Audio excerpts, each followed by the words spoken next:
Welcome to another episode of the Hardest Working Man in Real Estate Show. My name is Gus Morcatcho, the original Hardest Working Man in Real Estate. Episode number 7. I am here with my friend Scott Swinford. He is a VA expert. Okay, buyers have options, financial options when they purchase a home. They can go federally government-backed loan, which is the FHA, which is 3.5% down. They can go conventional, 20% down. They can go insured conventional, 3, 5, 10, 15% down, but they have to cover the gap with private mortgage insurance. As a military veteran, as a prior military, you know, whenever I'm presenting an offer to sellers, they look down or they don't understand the benefits of what a VA loan offers. And as a military veteran, you are entitled to a VA loan. So I'm here with Scott, and we're going to talk to a couple questions here. First question here, Scott: 0% down. Does that mean weak buyer?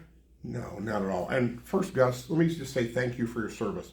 I really do appreciate it. It is one of those things where the VA loan program is very misunderstood. Okay. Not only by the buyers and their agents, because a lot of buyers don't know that they qualify, but especially for the sellers right now because they don't understand all the benefits of accepting an offer with a VA loan. So, you're asking about zero down. Is that a weak buyer? Absolutely not. Gus, when you signed up to go into the military, you signed your name on that dotted line to give up to and everything, including your life, for our country. And this is the way that they pay you back, is from the government and from us. And again, thank you, is that you have the ability to enter into and purchase a home with no money as a down payment, unlike FHA or conventional or those other programs that require, like you said, the 3 to 3.5 to 5 to 20% down. That doesn't mean that everybody does it. In fact, about 20% of the veterans actually have a down payment. But you have the ability to do that. It doesn't mean you're weak. Most of our VA borrowers are better qualified than FHA and some of our conventional borrowers. So just because they don't have any, I guess you'd say, skin in the game, Right. They do have skin in the game. It's just not today. It's during the time of their service. That's Right. when your skin was in the game. Got it. And that's the time. That's the reason why you're allowed to or entitled to Right. get a zero down loan. Who created the VA?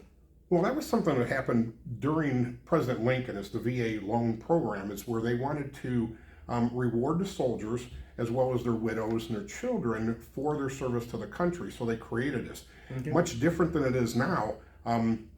Back then, I believe it was just land. They said, hey, we'll give you a chunk of land. And now it includes building a house and all the other benefits that go with it. Fantastic, fantastic. For the sellers that are out there that kind of think doesn't understand how the actual buying process works, if you can imagine 3 buckets of money, okay? When a buyer has to purchase a property, the first bucket is what they call your prepayment bucket. And basically what goes in that bucket is like your earnest money, your application money for loan, your insurance money, your inspection money. Bucket number 2 is your down payment bucket, and that down payment bucket can either go 3.5% down with FHA, 3, 5, 10, 15, like I said before, or 20% down. And then the closing cost bucket, which is bucket number 3, is what the credits and debits that the title company and the lender charges you to close the property. Hey, Scott, VA loans, are they hard to get through in underwriting? Absolutely not. No, Tell me why. Well, the reason for that, actually, Gus, is because the VA said we want to do everything, meaning the Veterans Administration Loan Guarantee Service, as well as the lenders. We want to do everything we can to get veterans into homes, and for a variety of reasons, again, as a thank you for your service, but also, and it's not something that's probably really widely known, but lenders love these loans. They have an extremely low foreclosure rate, and even if you're having trouble making payments, you can reach out to the VA and they'll help. They're generally well-performing loans, so the lenders like to have these on their books. Fantastic.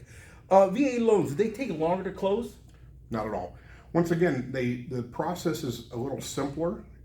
So if you look at an FHA, for instance, which is another government-backed loan, as well as the VA, we're seeing right now FHA appraisals taking about 14 to 21 days. Okay. The VA appraisals are, the appraiser has 5 business days to return the appraisal after it was accepted. Okay. So, for instance, we had one that was ordered yesterday. I'm Okay. expecting it back no later than next Wednesday. So 7 calendar days. Right. And generally the underwriting process is going to be easier because the guidelines are, I'm not going to say loose, and it's not a bad thing, but the guidelines are more lenient with a couple exceptions. Not only when you look at a house and the borrower themselves, they're looking at things like their cash, the collateral, things like that, but they also look at character. Okay. And they like the veterans because the veterans have character, and they want to make sure they're making their payments on time. Right. So we can get away with a little bit lower credit scores, as long as there's no mortgage lates in the last 12 months or recent defaults or things like that. But even if you've had a foreclosure in the past, the amount of time from when the foreclosure was consummated to the time you can purchase again is shorter than in any other loan program. Fantastic. As long as you've rebuilt your credit, and that's what we look for. Fantastic. One of the questions I'm always receiving is that the seller has to pay all the veterans' fees. Is that true? No, not at all. Okay. The one I hear a lot of is that the seller has to pay for the pest inspection. Right. And that's technically not true. So Okay. here's the thing, and I'll give you a real life scenario. So if the lender is charging a 1% origination, then the seller, or the buyer rather, cannot pay for the pest inspection. Okay. Anybody else can. You can. Technically, we can. Whomever. But if the lender is not charging 1% origination, there are some things that have been kind of known that the veteran can't pay for, but they can. So, for instance, on a $200,000 loan, if I'm charging $2,000 in origination fee, and the pest inspection is $100, we can't. The veteran borrower cannot pay for it. Okay. But if I'm charging $1,500, again, it's out of $2,000 max, and it's $100, the veteran can pay for the pest inspection at that point. A lot of times we'll just ask to have the seller pay for it because it's usually inexpensive, or sometimes they'll even write it into the home inspection. Okay. And a lot of the home inspectors are now doing the pest inspections for us. So, as a veteran, I have a VA loan for some other properties. Can I go out and get another VA loan? Well, in your case, I'm not sure because I need to run your credit. Okay. And I'm sure your credit's good. But what it's they look okay. at is they look at something called entitlement. Right. So there's the two big E's. There's the eligibility, like are you eligible for a VA loan? Which is your DD 214. Right, and your certificate of eligibility. So that's what we use to see if you're eligible. Can you get a VA loan? Okay. And then as long as we get that one taken care of, it's how much eligibility do you have? So if you have an existing home that has a VA loan on it, there will be a certain amount of entitlement that's remaining that you can use. But let's say you sold that home and now you have no entitlement used on your VA loan. There is no cap on it anymore. It used to be the county loan limit, but now there's not. I heard one of my buddies in Texas did a VA loan, 100% financing, $1.2 million. Wow. What was the cap before? 500,000? It was the VA loan limit, and the cap comes into, or I'm sorry, the conventional conforming loan limit. That comes into play now that if you have an existing VA loan or you defaulted on a VA loan, like the VA lost money in there, right? Then right now it's the maximum you can have is 500. It's 548,250 is the county loan limit number. Okay. So let's say 2 years ago it was 480 change. So let's say it was the VA guarantees 25%. So that would be 120,000. Basically, the VA is giving this to you as a guarantee fee, and there is no monthly mortgage insurance. Oh. So they're giving you that. So let's say they're giving you 120,000. Let's say you had a foreclosure a couple years ago, and the VA lost 30,000. Okay. So you have 90,000 left. Gotcha. So again, because that's 25%, you can buy a home up to $360,000 at 100% financing. Now, the caveat again is it has to be greater than $144,001 up to $360,000. But it's 100% financing. You can buy a $400,000 home, But that $40,000 difference in those, you have to have 10%. So it would be a $10,000 down payment. Gotcha. On a $400,000 house. Still not bad. Not bad at all. No bad at all. What about appraisals? You know, how do they come in short or undervalue? What? Are they longer to get? Well, again, you know, the appraisals are here in Indiana. They're required to have it turned in within 5 business days. Okay. So it's quicker. Okay. If there are issues, for instance, they can't get into the house because the seller won't let them in or whatever Right. happens, there are exceptions to that. Right. But as far as the appraisal's value, and I hear that a lot, unfortunately, they say, well, it's a VA appraisal, it's going to come in low. But talk to some of these appraisers that do VA and FHA and conventional. And I was chatting with one a couple weeks ago. In fact, I'm going to do a podcast with him on there too. Okay. And his thing was that they never ever change the value because of the loan program. Gotcha. So if it's worth $250,000, it's $250 with VA, FHA, conventional. It doesn't matter. Okay. The only difference is the minimum property requirements they have to meet for the VA loan. So, Gotcha. for instance, no peeling paint, no broken glass. If Right. you have a stairway heading down to the basement, have you need handrails, yeah. things like that. Exactly. But they appraise it with those repairs done. Gotcha. So they say it'll be worth this amount of money once you put the handrail on, Right. or once you do this or that. Yeah. So there should not ever be a difference That just speeds because along. it's VA. That speeds along the actual loan also. Right. So, yeah. Right. It doesn't get caught up. You know what? How can I put it here? There is what they call an underwriter, folks, and underwriters are like the liaison between the actual investors and then the actual mortgage companies or banks. That underwriter is kind of like Oz. Like they determine who's going to get accepted and who's not going to get accepted. Okay. How's the underwriting process for the VA? It's generally very easy. Okay, and why is that? Well, I like to reach out to my underwriter. As a matter of fact, I have her on speed dial. We could probably even get her on the phone and let her talk right now. But what we do is we always get all the borrower's information, Right. including paycheck stubs, bank statements, all those other things that we have. And we look at those, put those into the loan officer software system that we have, and then we run it through the automated underwriting system. Right. So as long as I'm putting in the correct information, then I'll get a good answer out. And if we get an approval through the automated system, it's easy to underwrite it. Because all the underwriter is basically saying is, did Scott put in the information that meets the guidelines? Right. Is the information he put in true? And so that approval will be good. Yeah. So generally it's even quicker. You touched base on this before, but I want you to go over it again that 0% doesn't mean a weak buyer. 0%.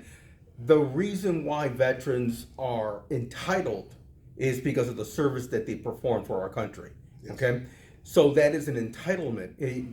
Scott was telling me that back then it was a chunk of land that Lincoln gave the soldiers. Now it's, a house, a building, and so forth, so on. So again, 0% doesn't mean a weak buyer, right, Scott? Not at all.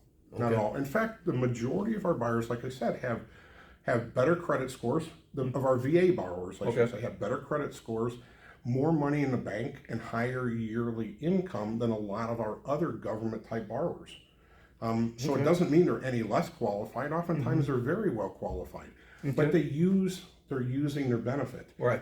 And unfortunately, like I said, not all of our veterans know about the home loan benefit, so only a very small percentage of them ever use it. Right. And unfortunately, some lenders don't understand how it goes either. Correct. Because I had a gentleman who, I was doing a stand down, kind of a military thing, lots and lots of veterans come through there. And one of the gentlemen said, he said, I wanted another VA loan, but I couldn't get one. I have FHA because my lender said that I owe the VA. And he had a foreclosure like 10 years ago and owed the VA $30,000. He said, I'd have to pay them back $30,000 before I can get another VA loan. And I don't have that kind of money. I said, you don't have to pay them back. You still have entitlement remaining. And explained it to him, and he was pretty unhappy because that's the way they work. Right. We're here to help out as many veterans as we can. Fantastic. Last question here. Okay. You touched base on a veteran's default rate. Okay, is that better or worse than other mortgages or other loan It is categories? it is the lowest default rate of the loan programs. And again, one thing that happens is if you are getting into financial difficulties, you don't think you're going to be able to make your payment, you can call the VA and say, you know what, this is what happened. I lost my job, or I was sick, or whatever it happens to be. Can you help me out? And the VA will work with your servicer to help you, and they'll actually make a couple payments for you if necessary to help you keep your loan in good standing so you don't lose your house. I did say one last question, but this is the last question. How did the VA, or how is the VA reacting because of the pandemic, because of COVID-19? I've heard of certain banks that some of my clients have gone to certain banks and asked for, like, some kind of forgiveness or some kind of, like, help me out. I'm really struggling. How does the VA work? Will they react or benefit you because of COVID, because of the coronavirus? Well, you have to understand, the VA doesn't hold these loans. The VA is really the insurance company. Okay. So they're guaranteeing the loan. But for the veteran, if they contact the VA again and say, I'm having a hard time, they will reach out to the servicers. I.e. the bank. Right, whoever. Chase Bank, Yes. Centier Bank, or Right. whoever, yeah. Right, whoever's servicing the loan, whoever you write their name on the check when you send it to Right. and they will reach out to them and help you out. The idea is to keep you in there. And I think that within the last year, with the whole COVID thing that's going on, we were seeing a lot more forbearance agreements. And the government came down, the last administration came down and said, this is going to happen. Be nice to these folks. Let's work with them. Figure out a way to help them out. We don't want to see people losing their houses. Right. Well, folks, I hope you like this this podcast here. I hope you like this episode 7 of the Hardest Working Man Real Estate Show. It was a benefit. It was a plus for me as a veteran, as a prior military. My name is Gus Morcatcho, the Hardest Working Man in Real Estate. My number is 219-308-2266. And this is Scott Swinford. And take it away, Scott. Well, thanks. Yeah, again, Scott Swinford, Hancock Mortgage. If you are an agent and have questions or having trouble getting your veteran buyer accepted, let me know. I'm more than happy to help, even if I'm not the lender on the loan. The idea is that we want to try to get as many of our veterans into houses as we can and help them out. If you're a veteran, you know a veteran, and you just want information, you're not familiar with the program, you need to know how it works, or you're having a hard time, again, feel free to reach out to me. My number is 219-695-0369. Okay. One last thing here, folks. If there are veterans out there that are looking to buy a house or looking to sell a house and stuff, please contact me, 219-308-2266. Scott, thank you. Appreciate it. You're very, very welcome. Appreciate it. It was a pleasure coming on and talking with you. Thank you very much. I know you did a great service right here. Thanks.